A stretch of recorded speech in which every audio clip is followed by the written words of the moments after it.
Ukoliko imamo potrebe da storniramo račun koji je izdat pre uvođenja sistema nove fiskalizacije ili na drugoj kasi, dodajemo stavku koju trebamo da storniramo, u količini unosimo minus količinu koja je bila naplaćena,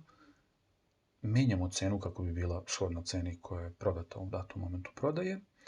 opcije i referenca. U referentnom broju unosimo ili PFR broj računa sa druge kase ili 8x-eva, povlaka 8x-eva, broj isečka ili avansnog računa koji je izdat pre fiskalizacije, unosimo datum uplate i obavezno unosimo i vreme uplate sa sekundama.